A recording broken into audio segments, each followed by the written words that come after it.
Good morning. Welcome back to doctor Shaheen classes. और आज मैं काफ़ी इम्पोर्टेंट टॉपिक लेकर आई हूँ और वह है क्लासिकल ड्रामा। क्लासिकल ड्रामा यानी इडिपस रेक्स जो है वो आपका क्लासिकल ड्रामा है। अगर आप इंग्लिश लिटरेचर के स्टूडेंट हैं तो आपको ये ड्रामा पढ़ना आपको मस्ट कंपलसरी हो जाता है, ठीक है। तो चलिए बिना लेट किए हुए हम स्टार्ट करते हैं इस प्ले को।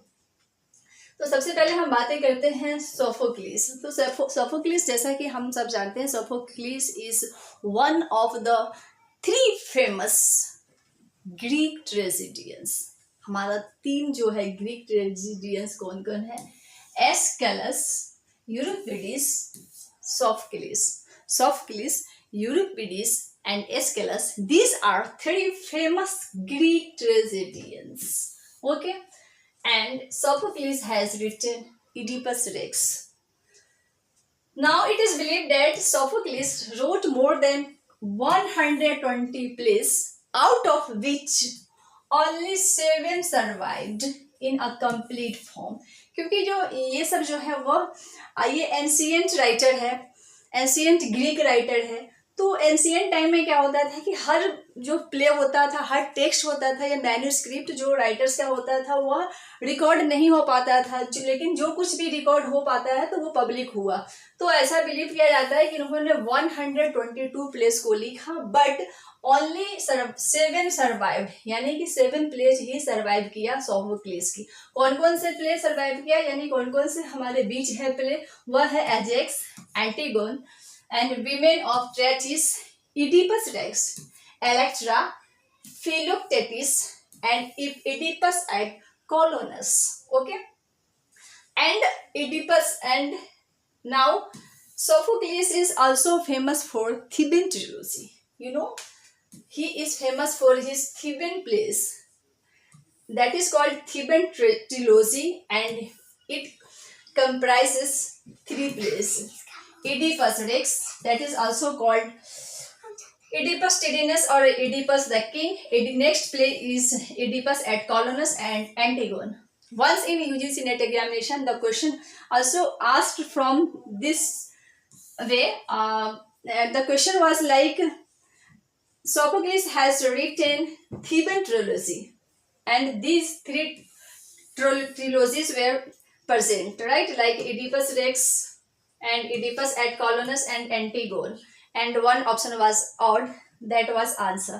So अगर आप इन तीनों जो है इनको जो थीबन प्लेस के अंदर आते हैं, Oedipus racks, Oedipus eight कॉलोनस, antigone, ये तीनों ही इंपॉर्टेंट इनकी है ट्रिलोजी है जो आप सबको पढ़ना चाहिए। अब हम बातें करते हैं एडिपस रेक्स की। देखिए एडिपस रेक्स जो है काफ़ी थिक बुक है, आपको पढ़ने में कई मंथ्स लग जाते हैं, लेकिन जो जिस तरह से मैं आपको समझाऊंगी यहाँ पर तो आपको 10 to 15 मिनट्स की वीडियो में आपको आसानी से पूरा प्ले समझ में आ जाएगी, ठीक है। तो Oedipus Rex is an Athenian tragedy by Sophocles, यानी कि ये जो ट्रेजेडी है ये अथेनियन ट्रेजेडी है जो कि सोफोक्लिस ने लिखा है। Oedipus Rex is also known by its Greek title Oedipus Tyrannus और Oedipus the King, यानी कि इसका ग्रीक टाइटल जो है वह है इसका ग्रीक टाइटल ये हो गया Oedipus Tyrannus और Oedipus the King. Okay. In his poetics, Aristotle also mentions several times to this play in order to exemplify aspects of the genre. For example, he takes Oedipus as a classic hero and also mentions the examples of tragic flow. I think if you are a student of English literature, then you must have read Aristotle's Poetics, where he talks about theory of tragedy, where he talks about theory of comedy, what is tragic flow, who is a tragic hero, what should be comedy like. So everything he talks about. In his Poetics, Aristotle mentions this classic tragic hero Oedipus several times. As for example, for the tragic hero, he takes the example of Oedipus, and also for the tragic flow, he takes the example of Oedipus's tragic flow. Okay, क्योंकि obviously ये tragedy है तो इसमें tragic flow होगा ही, और इसका hero tragic hero होता ही है। ठीक है, ट्रेजिक फ्लो आपको पता होगा कि ट्रेजिक फ्लो जो होता है किसी कैरेक्टर के, जो मेन कैरेक्टर होता है, लीडिंग कैरेक्टर, उनके अंदर जो फ्लो होता है tragic, due to the tragic flow the male protagonist he meets doom down and destruction। Tragic flow की वजह से ही किसी भी हीरो का जो होता है डिस्ट्रक्शन होता है। ठीक है, उसे हम ट्रेजिक फ्लो कहते हैं। So Oedipus was the king of Thebes. ठीक है, एडिपस जो था वह थीव्स का हीरो था, थीव्स।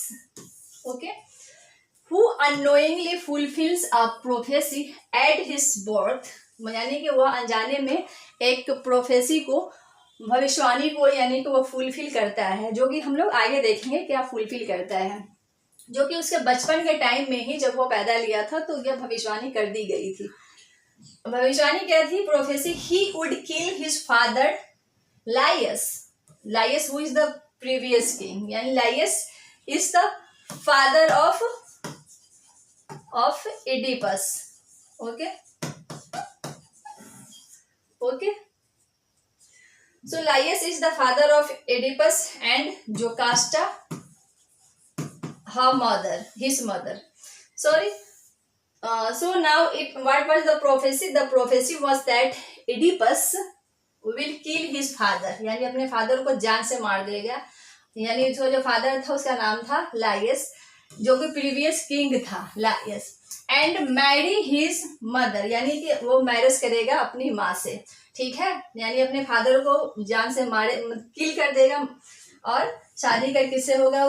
करेगा वो मदर से, whom Oedipus took as his queen, जो कि क्वीन थी, जो कि क्वीन बनती है बाद में एडिपस की। ठीक है, after solving the riddle of the Sphinx, जो कि रिडल होता है, एक रिडल होता है, उसको सॉल्व करने के बाद ये प्रोफेसी वो फुलफिल करता है। ठीक है, तो चलिए हम लोग आगे देखते हैं। So on the prophecy of the infant, his parents Laius and Jocasta decide to commit infanticide, यानी कि जैसे ही ये जन्म लेता है एडिपस, तो जैसे ही उसको प्रोफेसी के बारे में, उस बच्चा की प्रोफेसी के बारे में पता चलता है उसके पेरेंट्स को, लायस को, और उसकी वाइफ जो क्वीन होती है जोकेस्टा, उनको पता चलता है that this child will kill his own father and marry his mother. तो यह एक आपको सुनकर भी बहुत अजीब तरह का ऑकवर्ड लगेगा, तो वो तो खैर उनके पेरेंट्स हैं तो उनको लगेगा ही, तो वो सोचे कि नहीं ऐसा कैसे हो सकता है, तो इस बच्चे को मार दो। So Laius mercilessly binds the infant's feet together with a pin and asks Jocasta to kill him. अब क्या करता है लायस, जो है जो राजा होता है, किंग, वह क्या करता है मर्सीलेसली उस बच्चा को, यानी एडिपस जो कि बच्चा होता है उस टाइम, उसके फीट को बाइंड कर देता है विथ अ पिन, एक पिन के थ्रू। ठीक है, उसके पैर को बांध देता है एक पिन से, और एंड आस्क जोकेस्टा, अपनी वाइफ को कहता है राजा कि टू किल हिम, यानी कि इसको मार दो, but she being a mother she doesn't like to kill her son, but instead orders a servant to expose the infant on a mountain top, ना mountain top। यानी कि जो लायस होता है राजा, वो अपनी वाइफ को बोलता है जोकेस्टा को, इसके इडिपस के फिट को पूरी तरह से बाइंड करके पिन से, और उसको बोलता है कि इसको मार दो। ठीक है, लेकिन अब माँ तो माँ होती है, कोई भी माँ अपने बच्चे को खुद से कैसे मर्डर कर सकती है, तो उससे नहीं हो पाता है, तो वह करती क्या है, मारने की जगह पे, मारती नहीं है, उसकी जगह पे वो क्या करती है, सर्वेंट को कहती है कि इस बच्चे को ले जाओ और माउंटेन के टॉप पर जाकर छोड़ आओ। ठीक है, जिंदा ही छोड़ आओ, उस बच्चा को कुछ मारना नहीं है, जिंदा ही छोड़ देना है। Now the servant feels pity for the infant and instead of it gives the infant to a shepherd who names him Oedipus swollen foot. यानी कि अब बच्चा को क्या है, वो जो सर्वेंट है, वो सर्वेंट को भी दया आ जाती है कि हाँ माउंटेन टॉप पे कैसे जिंदा बच्चों को छोड़कर आ जाऊं, तो वो करता है क्या है कि वह वहां पर छोड़ने की बजाय उस बच्चा को, जीवित बच्चा को, वह एक शेफर्ड को दे देता है। ठीक है, पालने के लिए, और वह जब शेफर्ड उसको पालता है तो आगे चल के वही उसका नाम इडिपस रखता है, यानी कि इडिपस का नाम रखा कौन, तो it gives the infant to who names him Oedipus swollen foot ना, यानी कि सोलेन फुट उसका वहाँ पे नाम दे देता है इडिपस को। सोलेन फुट इसलिए दिया जाता है क्योंकि उसका जो पिन से उसका वो फीट वगैरह उसका पूरा सूज जाता है, बांधा रहता है, इस वजह से तो उसका नाम सोलेन फुट रख दिया जाता है, जो कि शेफर्ड रख देता है उसको, ठीक है। The shepherd now brings the infant to Corinth and presents him to the childless king Polybus who nurtures Oedipus as his own son, ठीक है। यानी कि अब जो शेफर्ड होता है वह चाइल्ड को, इन्फेंट को कॉरिनथ के पास ले जाता है और उसको प्रेजेंट करता है टू द चाइल्डलेस किंग पोलिबस। पोलिबस जो रहता है राजा, वह राजा चाइल्डलेस रहता है, उसको बच्चा नहीं रहता है, तो यह शेफर्ड ले जाके कॉरिनथ को दे देता है। कॉरिनथ जो कि चाइल्डलेस किंग होता है, ठीक है। कॉरिनथ जो है वह चाइल्डलेस, कॉरिनथ ये जो है ये चाइल्डलेस किंग होता है, ठीक है, यह चाइल्डलेस किंग होता है। तो जो शेफर्ड है यह चाइल्डलेस किंग को, कॉरिंथ को, यह infant to Corinth and presents him to childless king Polybus who nurtures Oedipus as his own, जो कि इसको ऐसा नर्चर करता है अपने बच्चे की तरह, सन की तरह, ठीक है। अब हम आगे देखते हैं। Oedipus is called swollen foot because his parents king Laius and king Jocasta pierced his ankles with pins and bound them together when he was an infant with an intention to abandon the infant to die। यानी कि उसको Solan foot क्यों कहा जाता है, क्योंकि उसके जो फादर है लाइस और उनकी माँ है वो सब मिलकर उनके पैर को क्या है बांध देते हैं, जिसकी वजह से उनके पैर सूजन आ जाते हैं और इस वजह से उसका नाम जो है सोलेन फुट नाम दिया जाता है। सो ओके, अब हम आगे बढ़ते हैं। अब तो ये पोलिबस, किंग पोलिबस के पास आ गया, यानी कॉरिनथ में आ गया, ठीक है। कॉरिनथ में आने के बाद अब क्या हो गया कि यह ग्रो करता है, बच्चा है, definitely he will grow. So on growing up into a man, बच्चा से वो बड़ा हो जाता है Oedipus. Now Oedipus comes across a rumour that he is not truly the son of Polybus his wife Merope, यानी कि जो पोलिबस होता है ना, पोलिबस और उसकी वाइफ का नाम जो है वह मेरोप होता है, ये दोनों हस्बैंड वाइफ है। अब इसका सन जो है इडिपस हो जाता है ना, लेकिन ये इडिपस इसका सन है नहीं एक्चुअली, ये जो नेचुरल सन हम नहीं कह सकते हैं इसे, क्योंकि इसने तो प्रेजेंट किया गया, शेफर्ड ने इसको प्रेजेंट किया और इसने इसको पाला, ठीक है। तो जब ये बड़ा होता है Oedipus, when he is grown he was in search of his identity. अब वो अपने आइडेंटिटी को सर्च करना शुरू करता है, क्योंकि उसे कुछ बातें पता चल जाता है अपने जन्म के रिगार्डिंग, अपने बर्थ के रिगार्डिंग, कि वह किसने उसको बर्थ दिया है और आज वह किसके पास है, ठीक है। सो अब वो सोचने लगता है कि वो अपने पेरेंट्स के बारे में सोचने लगता है कि हमें अपने मतलब सच्चाई क्या है, अपनी आइडेंटिटी को वह खोजबीन शुरू कर देता है। So in the meanwhile when he comes to know about the prophecy that he will kill his father and marry his mother, he lives Corinth for the city of Thebes to avoid the horrible prophecy. लेकिन अब इसको यहीं पर एक पता चल जाता है, कॉरिंथ में ही रहता है, तो इसको एक चीज पता चल जाता है प्रोफेसी के बारे में, अपने प्रोफेसी के बारे में, कि वह ही विल किल हिज फादर, अपने फादर को मारेगा, and he will marry his own mother. तो जैसे ही ये चीज सुनता है तो वह कॉरिंथ छोड़ के भाग जाना चाहता है, ठीक है। He lives Corinth for the city of Thebes to avoid the horrible prophecy. इस प्रोफेसी को अवॉइड करने के लिए, यानी इस प्रोफेसी से, भविष्यवाणी से बचने के लिए, इतना हॉरिबल कोई भी बच्चा नहीं सह सकता, तो वह बचने के लिए क्या करता है, कॉरिंथ में जब यह अभी कॉरिंथ में रहता है पोलिबस के पास, तो कॉरिंथ सिटी को यह छोड़कर यह थेब्स की तरफ यह भाग जाता है, ठीक है। अब चलिए हम लोग आगे देखते हैं आगे क्या होता है, ठीक है।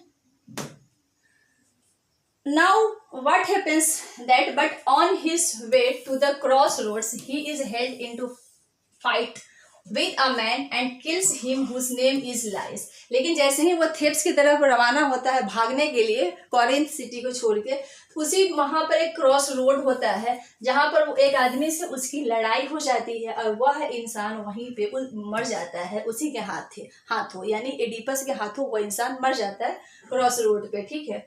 और जो इंसान मर जाता है क्रॉस रोड पे उसी का नाम होता है लायस। जो उसका फादर होता है वह अननोइंगली यानी अपने फादर को मार दिया यहाँ पे, ठीक है, अपने बायोलॉजिकल फादर को मार दिया, ठीक है। जिस भविष्यवाणी से बचने के लिए, प्रोफेसी से बचने के लिए वह भागा था थेब्स की तरफ, ठीक है, और फिर उसी चीज को वह यहाँ पर कॉमिट कर देता है अननोइंगली।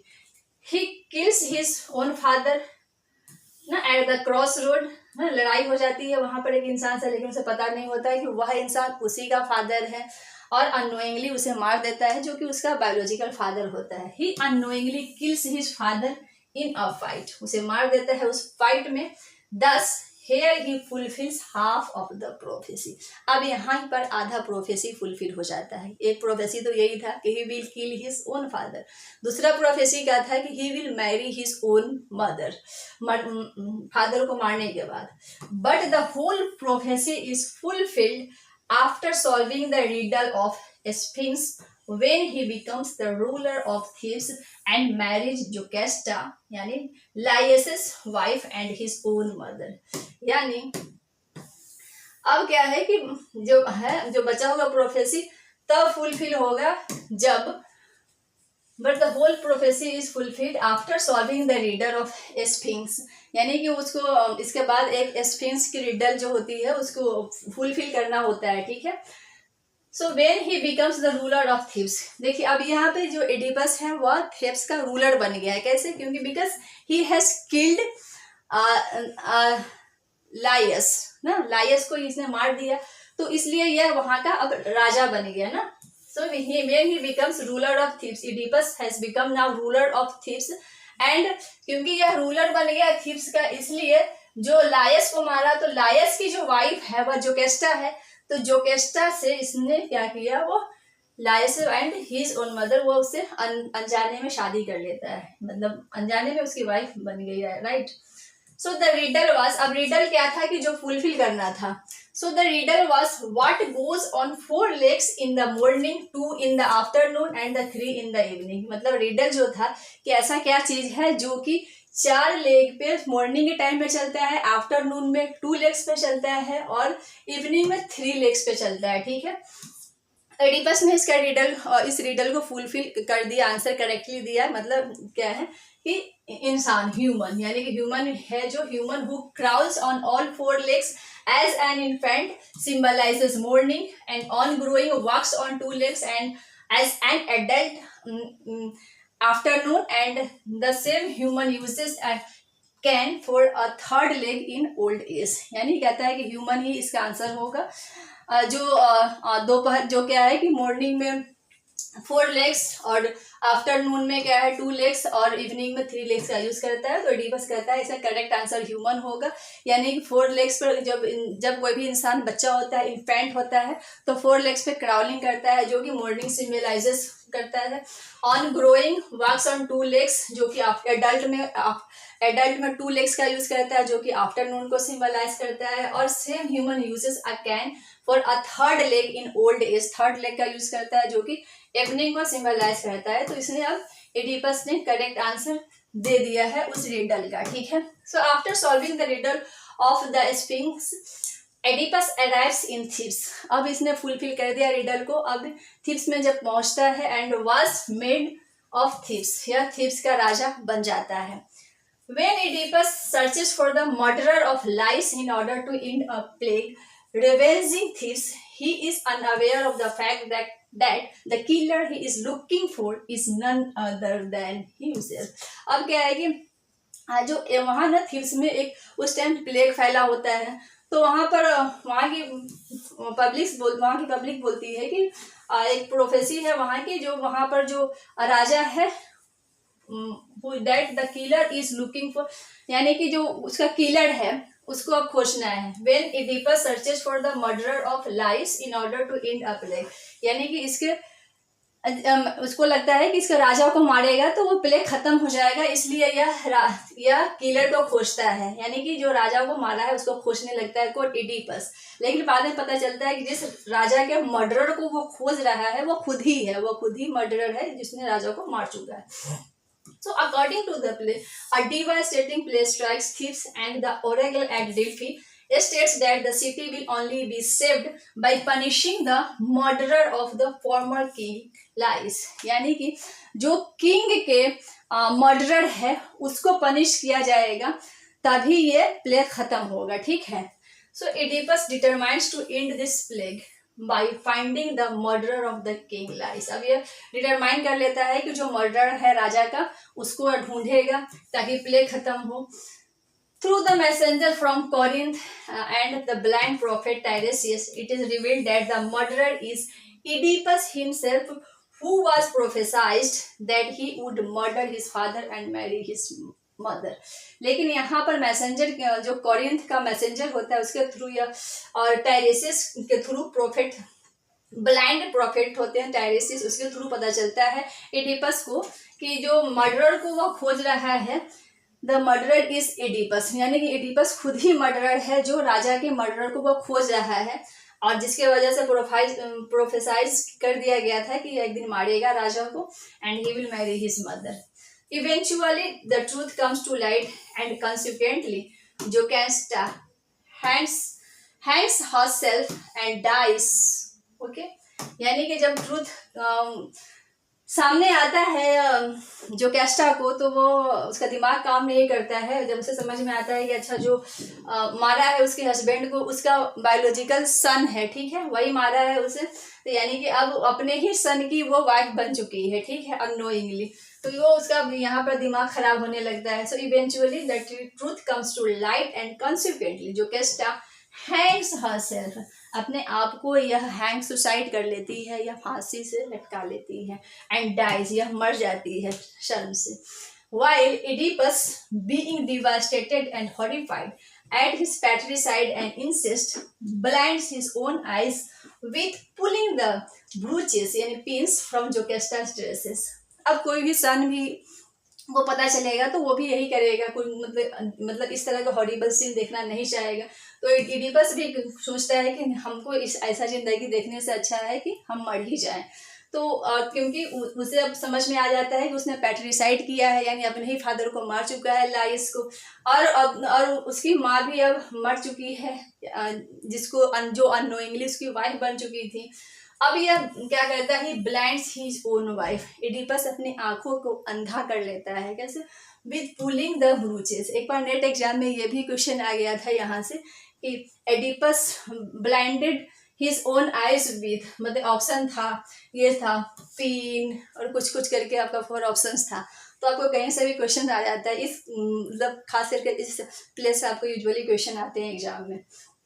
तो इसने जो किया था, किससे किया था, अपने आंखों को अंधा किया, ब्रूच से किया था, पिन से किया था, वो भी किसके पिन से, जोकेस्टा के ड्रेस में जो पिन लगे होते हैं, ठीक है, उससे करता है अपने आंख को अंधा। In this way Oedipus blinded himself forever because he didn't want to see the heinous things and committed at his hand। यानी कि वह इतना गंदा चीज अपने जो उसके हाथों हो गया है उसको वह देखना नहीं चाहता था, इसलिए वह क्या है अपना जिंदगी उसने खत्म कर ली।